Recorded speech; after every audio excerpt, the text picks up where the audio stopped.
O eto po mga kababayan, sigurado ko, hindi nyo pa po nababalitaan etong ihahatid ko po na balita sa inyo. Alam na po nating lahat na si Senator Ronald Bato de la Rosa, kani-kaninang umaga lamang po, tinutugis ng tatlong ahensya, mga kababayan, PNP, CIDG, at ng NBI para arestuhin. Aba, hindi lang po pala di umano si Senator Bato de la Rosa ang tinutugis kanina ng mga taga-NBI, mga kababayan.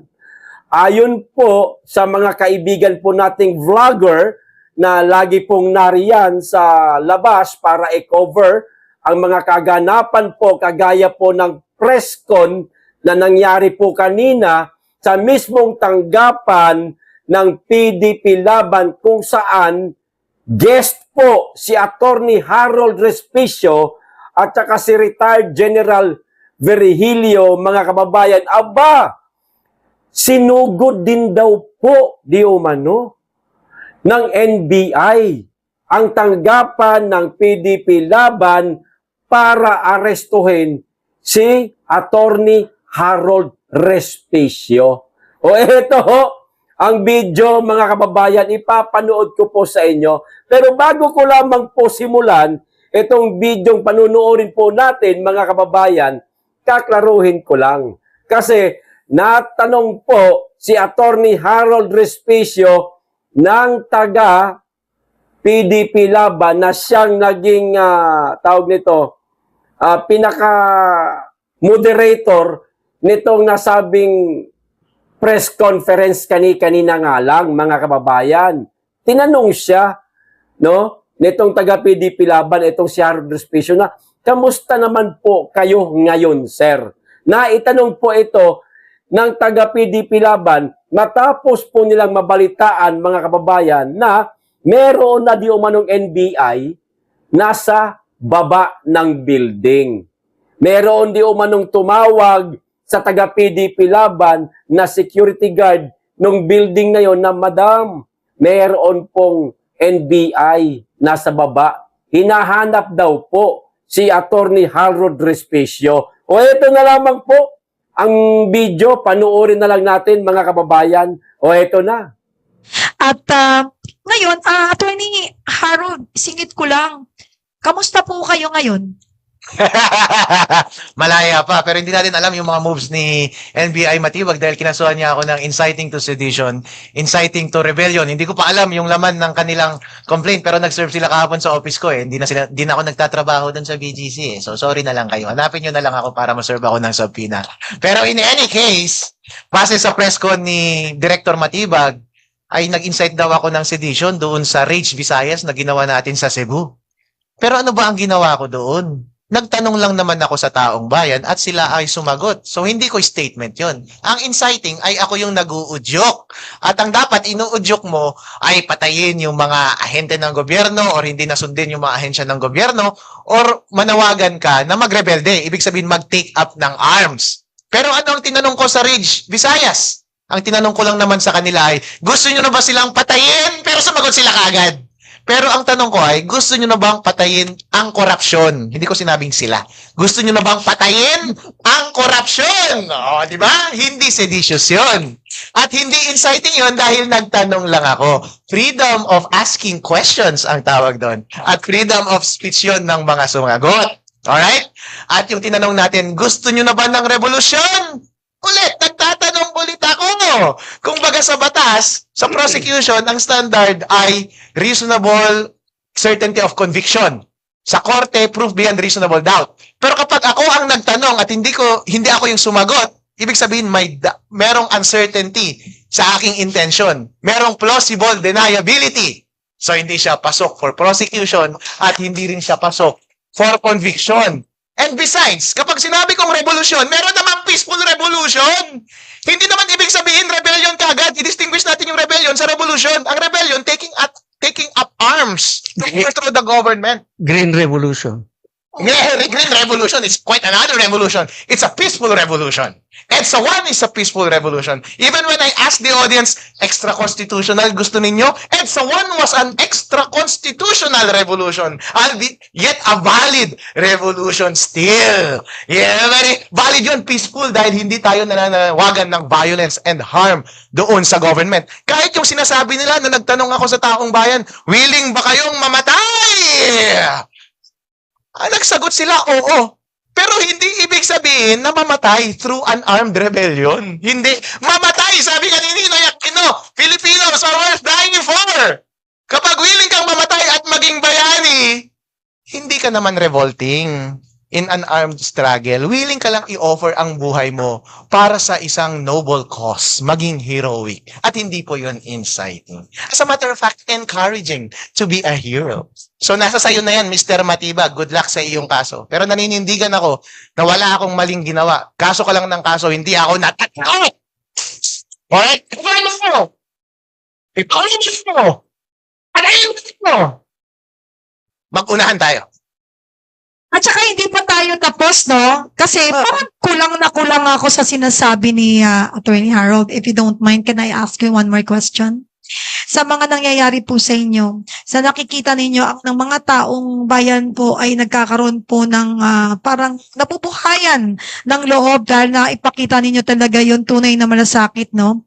Yung panawagan ninyo na binabaliktad nila yung ang unawa para magmukha kayong masama sa mga mata ng mga manonood at mga Pilipino. Ano po yung masasabi ninyo sa pagbabaliktad nila ng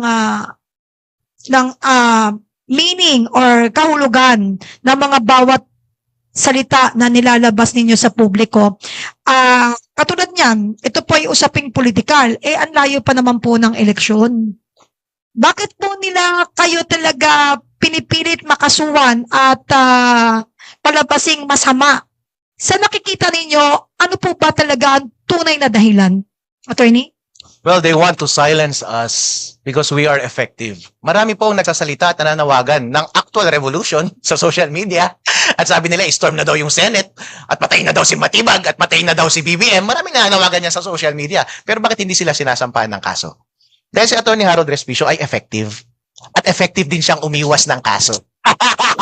Nako, mabigat yun mga kababayan, ha?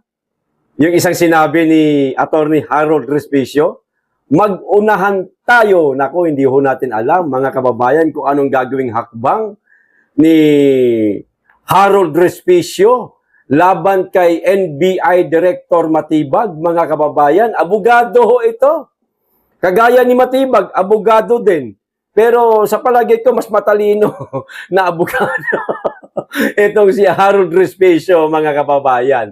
Ayun na nga, di ba? Wala pong nabanggit dito po mismo sa video pinanood ho natin na nariyan na ang mga NBI sa baba ng building.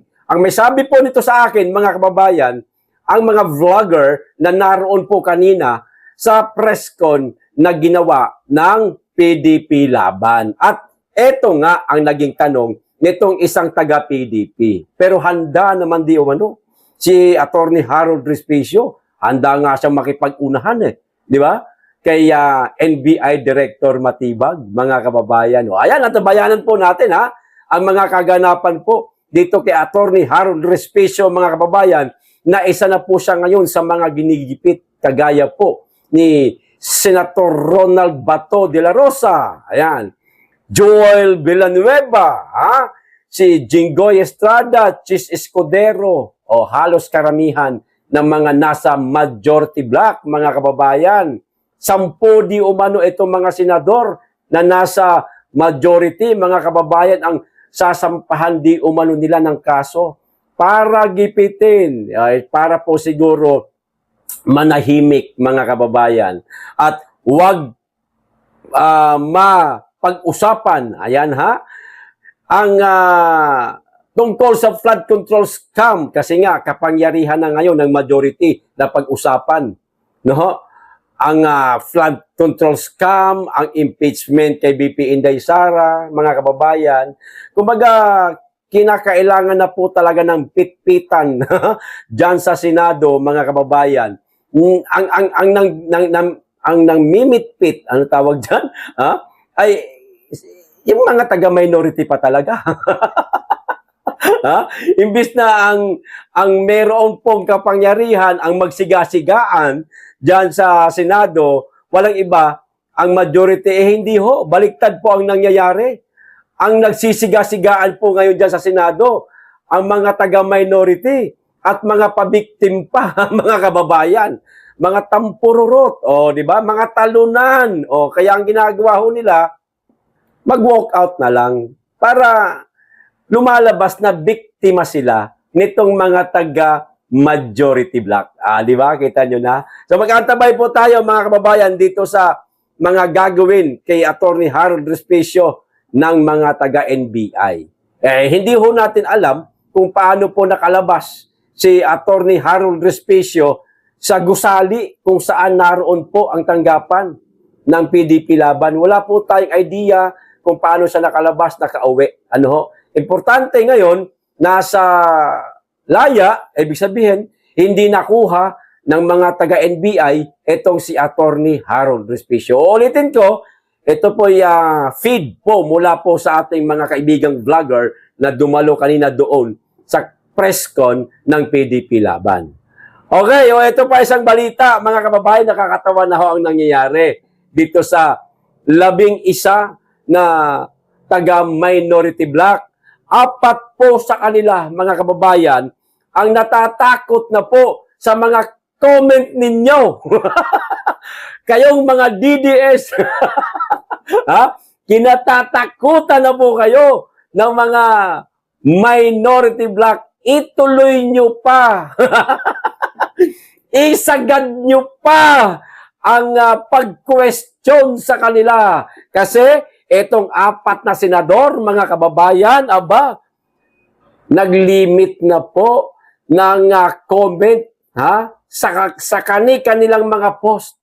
Ibig sabihin, ang makakapag-comment lamang, yaong mga kaibigan lamang nila. Pero kayo, na hindi po kayo naka-follow sa kanilang mga pages, mga kababayan, no? At hindi rin po kayo kaibigan, hindi po kayo makakapag-comment.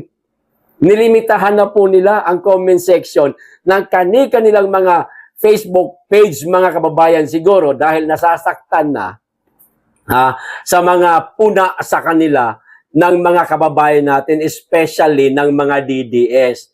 Matatalino po mga DDS, mga kababayan Napakaraming matatalino ho ito po, sino-sino itong mga senador na mula sa minority ang nag-limit na po na kanilang comment. Ito mga kababayan, nakikita nyo naman nangunguna si Erwin Tulfo, ang law bender. Ang maoy sa Senado. Baguhin nyo na ang tawag nyo sa kanya. Bagamat naroon na po yung titulo na law bender siya, mga kababayan, boy maoy. Nagmaoy siya kahapon dahil doon sa motion ni Senator Rodante Marcoleta at pagbabago ng rules sa Senado. Ito pangalawa, nakikita niyo naman po, si Ping Lacson, isa po siya, mga kababayan, sa mga naglimita ng comment sa kanyang Facebook page, nasasaktan na. Ito pa isang balimbing, mga kababayan. Ito pinakamalupit. Si Boy Balimbing talaga ito. Si JB Ejercito. JB Ejercito. Dagdagan niyo po ng B. Middle name niya. Balimbing. Di ba? Ito malupit, mga kababayan. Si Vicente Tito Soto. Yang 4 na yan, mga kababayan, ng mga senador na taga-minority ang nasasaktan na po sa comment ng mga taga-DDS. Naglimita na ho sila. Tuloy nyo pa. Kung hindi na po kayo makakomment sa mga post nila, direkta nyo na lamang po, itag nyo. Gawa kayo ng post, itag nyo po sila. Ngayon, pag hindi nyo matag, gumamit po kayo ng mga meme na mga kumakalat po ngayon sa social media. Mga video na mula rin sa sa Senado, pwede nyo pong gawa ng reaksyon. Makikita din naman po nila yan, lalo na pag nag-viral. Kasi ang Facebook, napakalaki po ng community niyan, mga kababayan. Imposibleng hindi ho nila makikita. Makikita at makikita ho nila yan. Ang ibig kong sabihin, klaruhin natin, magkomentaryo lang kayo. Huwag niyo naman pong sabihang mamatay na kayo, sana ma-high blood kayo. Huwag naman ganun. Masama ho yan.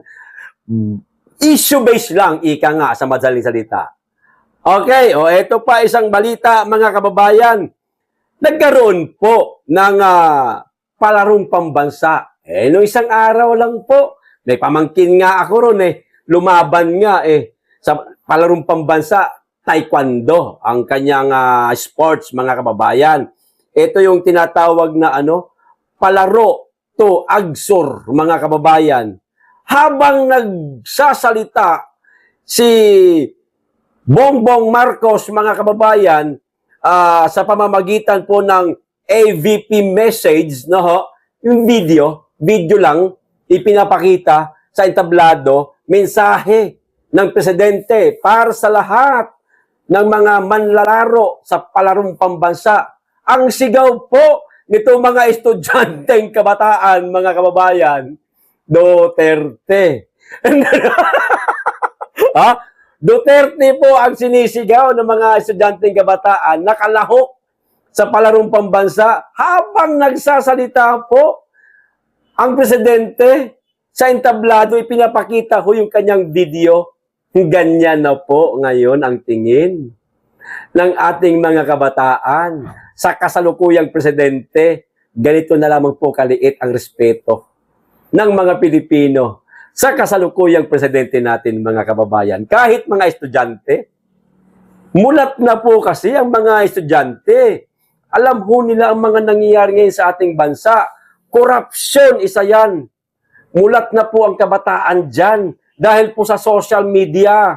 Oo, maraming mga nakikita ang mga kabataan na hindi maganda sa social media, pero meron din naman pong kapupulutan po nila ng aral at nagkakaroon po sila ng kanilang mga espekulasyon, ng kanilang mga reaksyon sa mga nangyayari sa politika ngayon sa ating bansa at sa ating bansa na napakagulo na nga, mga kababayan. So ito na po yung video, panoorin na po natin. They have fought to deliver the message of the President and officially declared. Kaya para sa inyo at sa ibang batang atleta, patuloy ang pamahalaan sa pagsuporta sa inyong pagsasanay sa larangan ng palakasan. Masaya ang ibalita sa inyo sa kasakit sa kapwa. Lagi ninyong isipin, atleta, mabuhay ang bagong Pilipinas.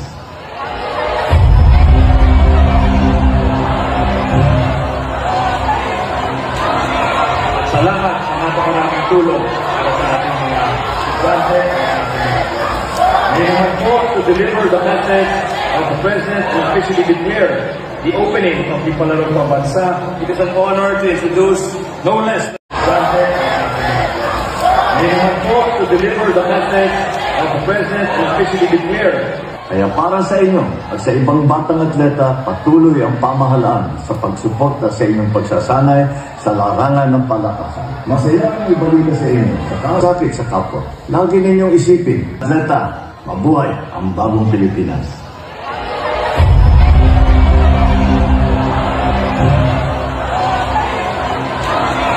Salamat sa napakaraming tulong para sa ating mga estudyante. They have fought to deliver the message of the President and officially declared the opening of the Palarong Pambansa.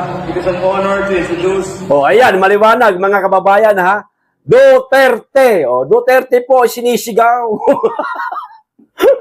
ng mga kalahok sa palarong pambansa. Binabastos na lamang po ngayon ang kasalukuyang presidente ng Pilipinas. Kasi wala pong nagawa ho talaga. Kahit nga ang budget sa edukasyon, kung di ako nagkakamali, mga kababayan, binawasan di umano. Sino apektado unang-una? Ang mga mag-aaral. ang mga estudyante. O sinong gaganahan na mga estudyante sa ginawa ng kasalukuyang administrasyon? Walang gaganahan. Kaya deserve. Deserve nyo po ito, Mr. President. Ha? Natratuhin kayo ng mga estudyante ng kagaya ko nito. Dahil hindi na po nila nagugustuhan ang inyong pamumuno. Yan po ang katotohanan, Mr. President. Bagamat masakit po para sa inyo, pero yan po ang alam niyo ho yung nararamdaman nating lahat, mga kababayan. Nadismaya tayo, nawalan tayo ng galang at tiwala sa kasalukuyang presidente. Anong gagawin ho natin? Ha? Ituloy nyo. Ayos! O hanggang dito lang po. Maraming salamat. Mag-iingat kayo lagi at higit sa lahat, mahalin po natin ang Pilipinas.